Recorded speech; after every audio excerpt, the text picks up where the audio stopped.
కొద్దిసేపటి తర్వాత రవి నీళ్లు తాగుదామని బయటికి వస్తాడు. బయటికి మెట్లపై నుంచి వస్తాడు. రవి వెళుతున్నప్పుడు వెనక నుంచి "ఏయ్, ఎక్కడికి వెళ్తున్నావు?" అని పిలుస్తున్నట్టు వినిపిస్తుంది. రవి గమనిస్తాడు, అది ఆడగొంతు అండ్ తన గొంతే అని. అప్పుడు సౌండ్ వచ్చిందని వెనక్కి తిరిగి చూస్తాడు. అప్పుడే క్రింది నుంచి "నేను ఇక్కడ ఉంటే అక్కడ ఎవరిని చూస్తున్నావు?" అని మళ్ళీ సౌండ్ వస్తుంది.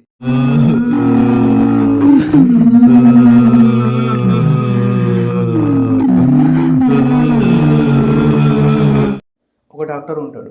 తను రాత్రి 10 గంటలకు హాల్లో మందు తాగుతూ ఉంటాడు. తాగిన తర్వాత తను తన బెడ్రూమ్లోకి వెళ్తాడు. అక్కడ బెడ్ మీద ఒక అమ్మాయి నోటి నుంచి రక్తం వస్తూ బట్టలు లేకుండా బెడ్ మీద పడి ఉంటుంది. డాక్టర్ ఆ అమ్మాయిని బలవంతంగా రేప్ చేసి చంపేస్తాడు. అసలేం జరిగింది అంటే, రవి అనే డాక్టర్ దగ్గర మానసికంగా బాధపడే వాళ్ళు వస్తూ ఉంటారు. అమ్మాయిలు చాలా తక్కువ మంది వస్తారు. చిన్న పెద్ద ఎవరున్నా ఆ డాక్టర్ మంచిగా ట్రీట్ చేస్తాడు. కానీ వయసులో ఉన్న అమ్మాయిలు వచ్చినప్పుడు తను మెల్లగా మంచిగా మాట్లాడుతూ "సరే, ఈ ట్యాబ్లెట్ తీసుకోండి, మీకు మంచిది" అని తినిపిస్తాడు. అమ్మాయిలు స్పృహ తప్పిన తర్వాత తన కింద ఉండే ఆఫీస్ బాయ్ని సైగ చేసి అందరినీ పంపించేస్తాడు. ఆఫీస్ బాయ్ పేరు శ్రీను. పేరుకి ఆఫీస్ బాయ్ అయిన రవికి క్లోజ్ ఫ్రెండ్ తను. అయితే తను అమ్మాయిలని మోసం చేస్తూ 20 రోజుల దాకా వాడుకొని చంపి తగలబెట్టేస్తాడు. కానీ ఆ అమ్మాయిలు స్పృహలో లేనప్పుడు అమ్మాయిలని ఏం చేయడు. అదే అమ్మాయి లేచిన తర్వాత అమ్మాయిని బెడ్ పైన కట్టేసి అనుభవిస్తాడు. డాక్టర్ ఎప్పుడూ అలాగే చేస్తాడు. శ్రీను వాటిని సాక్ష్యం లేకుండా చేస్తాడు. ఒకరోజు శ్రీను రవి రూమ్లో పడుకుని ఉంటాడు. అతని కల్లో ఒక అమ్మాయి వచ్చి "గుర్తున్నానా నేను" అని చెప్పి తన పీక పిసుకుతూ అరుస్తుంది. సడన్గా శ్రీను నిద్రలో నుంచి లేచి "ఇదేంటి, తను నా కల్లో రావడమేంటి" అని అనుకుంటూ భయంతో మొహం కడుక్కుంటాడు. కాసేపైన తర్వాత టీవీ ఆన్ చేస్తాడు. టీవీ సౌండ్ సడన్గా పెరిగిపోతుంది. అప్పుడు సీను టీవీ సౌండ్ తక్కువ చేయాలని చూస్తే అది అవ్వదు. సడన్గా టీవీ ఆఫ్ అయిపోతుంది. టీవీలో సీను వెనకాల ఎవరో నిలబడి ఉన్నట్టు ఒక అమ్మాయి ఉంటుంది. సీను వెనకకి తిరిగి చూస్తే అక్కడ ఒక అమ్మాయి ఫోటో ఉంటుంది. కానీ తను చూసింది అది కాదు. అది చాలా భయంకరమైనదిగా ఉంటుంది. జుట్టు విరబూసుకొని మొహం నిండా గాయాలతో ఉంటుంది. సీనుకి చెమటలు పడతాయి. సీను అక్కడి నుంచి వెళ్ళిపోయి రవికి జరిగిందంతా చెబుతాడు. "నీ రూమ్లో దయ్యం ఉంది, అది కూడా తనే" అని చెప్తాడు. దానికి రవి మాత్రం "దయ్యం నా రూమ్లో, ఊరుకురా, మందేమైనా తాగావా" అని అంటే "అరే, నిజంగానే నీ రూమ్లో ఉంది తనేరా" అని అంటాడు. అప్పుడు రవి "సరే, ఈరోజు మనం అక్కడే పడుకుందాం, చూద్దాం దయ్యం ఉందో లేదో" అని అంటాడు. సరే అంటాడు శ్రీను. ఇద్దరు పడుకుంటారు. రాత్రి 11 దాటింది. ఇద్దరు పడుకుని ఉన్నప్పుడు సీనుని ఎవరో ఎత్తి డోర్ మీద పడిస్తారు. అంతలో రవి లేచి "ఎక్కడ పడుకోమంటే అక్కడ పడుకున్నావేరా" అని అంటాడు. "అరే మామ, నన్ను ఎత్తేసి పడేసిందిరా తను" అని అంటాడు సీను. దానికి రవి "అరే, నువ్వు నిద్రలో నుంచి లేచి అక్కడికి పడ్డావురా, నేను అది గమనించాను" అని అంటాడు రవి. "అంతే అంటావా" అని సీను మళ్ళీ వచ్చి పడుకుని ఉండిపోతాడు. సీను ఒక సైడ్కి తిరిగి పడుకుందామనేసి తిరిగి కళ్ళు తెరిచి చూస్తాడు. అక్కడ దయ్యం మొహం చాలా భయంకరంగా కనిపిస్తుంది. తను భయంతో లేచి చూస్తే అక్కడ బొమ్మ ఉంటుంది. అంత చిన్న బొమ్మ అంత భయంకరంగా ఎలా కనిపించింది అని అనుకుంటూ రవిని పట్టుకొని పడుకుంటాడు. కొద్దిసేపటి తర్వాత రవి నీళ్లు తాగుదామని బయటికి వస్తాడు. బయటికి మెట్లపై నుంచి వస్తాడు. రవి వెళుతున్నప్పుడు వెనక నుంచి "ఏయ్, ఎక్కడికి వెళ్తున్నావు?" అని పిలుస్తున్నట్టు వినిపిస్తుంది. రవి గమనిస్తాడు, అది ఆడగొంతు అండ్ తన గొంతే అని. అప్పుడు సౌండ్ వచ్చిందని వెనక్కి తిరిగి చూస్తాడు. అప్పుడే క్రింది నుంచి "నేను ఇక్కడ ఉంటే అక్కడ ఎవరిని చూస్తున్నావు?" అని మళ్ళీ సౌండ్ వస్తుంది. అప్పుడు రవి కింది సైడ్ చూస్తాడు. ఎవరూ ఉండరు. మళ్ళీ తన గొంతే అని అనుమానిస్తాడు. అంతలో మెట్లపై ఉన్న తనని తన కాళ్ళు పట్టి కిందికి లాగేస్తుంది. రవి స్పృహ కోల్పోతాడు. అప్పుడు పడుకుని ఉన్న తన ఫ్రెండ్ దగ్గర "ఏయ్, పడుకున్నావా? నీ ఫ్రెండ్ కింద పడి ఉన్నాడు" అని అరుస్తూ చెప్పినట్లు సౌండ్ వస్తుంది. శ్రీను లేచి బయటికి వచ్చి చూస్తే రవి స్పృహ కోల్పోయి ఉంటాడు. శ్రీను రవిని లేపుతాడు. అప్పుడు రూమ్ మొత్తం దయ్యం ఏడుపు వినిపిస్తుంది. అది విని శ్రీను రవిని "చెప్పాను కదరా, నీ భార్యనే ఇదంతా చేస్తుంది" అని అంటాడు. అప్పుడు రవి "అవును, నువ్వు చెప్పింది నిజమే" అని చెప్తాడు.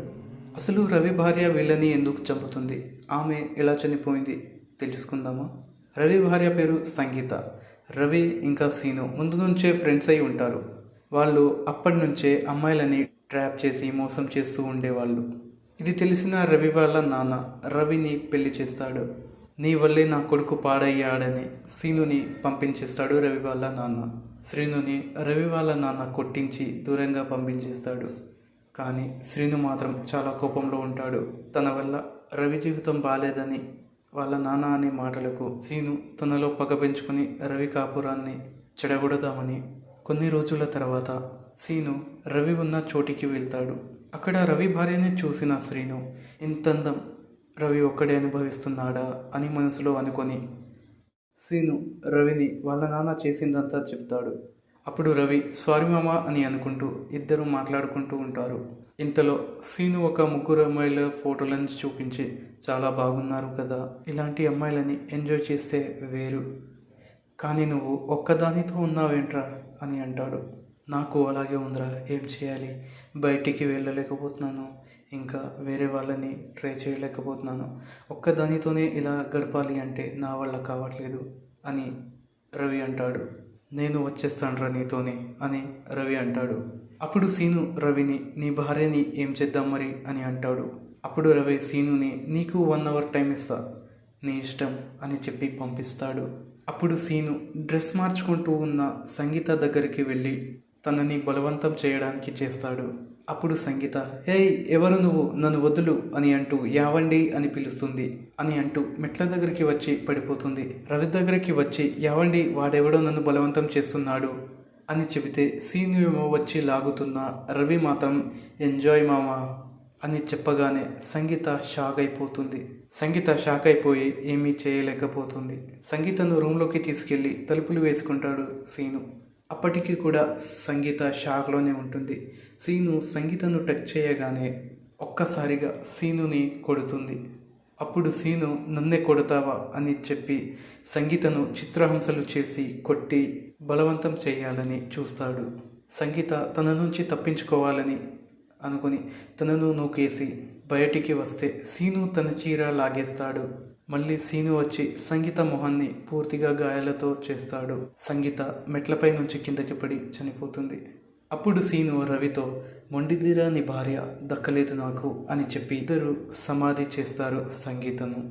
అలా సంగీతను ఇద్దరు చంపేస్తారు. ఎప్పుడు వీళ్ళ దగ్గరికి వస్తే రవి ఇంకా సీను ఇద్దరు భయపడకుండా ఉండటానికి ప్రయత్నిస్తారు. అప్పుడు రవి నా ఫోన్ ఏది అని ఫోన్ వెతుకుతూ ఉంటే సీను దగ్గరికి దయ్యం వచ్చి సీను కడుపులో దయ్యం తన చేతులతోనే పొడిచి గాల్లో లేపి కిందకి పడేస్తుంది. సీను అరవగానే అక్కడికి రవి వచ్చి ఏమైందిరా, ఈ రక్తమేంటి అని అడిగితే తన పక్కనే దయ్యం కూర్చొని ఉంటుంది. రవికి దయ్యం తన పక్కనే ఉంది అనుకునేసరికి రవికి గుండె ఆగిపోయినంత పనవుతుంది. రవి సౌండ్ వచ్చిన సైడ్ మెల్లగా తిరిగి చూస్తే అక్కడ ఎవరు ఉండరు. రవి కొద్దిగా ఊపిరి పీల్చుకొని అమ్మయ్య అని అనుకుంటాడు. రవి చెయ్యి సీను పైన ఉంటుంది. రవి చెయ్యి పైన దయ్యం చెయ్యి ఉంటుంది. ఆ చెయ్యిని చూసి ఒక్కసారిగా తన ముందు ఎవరున్నారు అని చూస్తే భయంకరమైన ఫేస్, మొహం నిండా గాయాలు, సమాధి నుంచి బయటికి తీసిన కుళ్ళిపోయిన ఫేస్. సంగీత నార్మల్గా ఏడుస్తూ ఎందుకండి నన్ను వీడికి బలి చేశారు అని అంటూ సీనుని దయ్యం నిలబెట్టి మెడకొరికి రక్తం తాగేస్తుంది. అలా సీను చనిపోతాడు. దయ్యం ఫేస్ ఇంకా ఘోరంగా మారిపోతుంది. రవి భయంతో వణుకుతాడు. రవి బయటికి పారిపోవడానికి ప్రయత్నిస్తాడు. అప్పుడు పారిపోతున్న రవిని కింద నుంచి కాలు పట్టుకుంటుంది. రవి చెయ్యిని దయ్యం ఇంకో చేతితో పట్టుకుంటుంది. అప్పుడు దయ్యం మీరు పారిపోవాలని చూస్తే నా చేతులు మిమ్మల్ని పట్టుకుంటుంది, నాకు చేతులే లేవు చూడండి అని దయ్యం అంటుంది. దయ్యానికి చేతులే ఉండవు.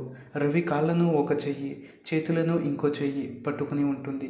అప్పుడు దయ్యం నేను ఏం పాపం చేశానురా, నన్ను అనవసరంగా బలి తీసుకున్నారు కదరా అని అంటుంటే అప్పుడు రవి సంగీత నన్ను వదిలేయ్ ప్లీజ్, నా తప్పైంది, ఇంకా ఎవరి జోలికి వెళ్ళను, నన్ను క్షమించు అని బ్రతిమాలుకుంటాడు. దానికి దయ్యం నిన్ను వదిలితే ఇంకా ఎంతమంది అమ్మాయిల జీవితాలను బలి తీసుకుంటావురా అని అంటూ దయ్యం రవి కడుపులో తలపెట్టి కడుపులో నుంచి రక్తం తాగి వీపు వైపు నుంచి తల బయటికి తీస్తుంది. అలా రవిని 2 ముక్కలుగా చేసి చంపుతుంది. సంగీత ఆత్మ శాంతిస్తుంది.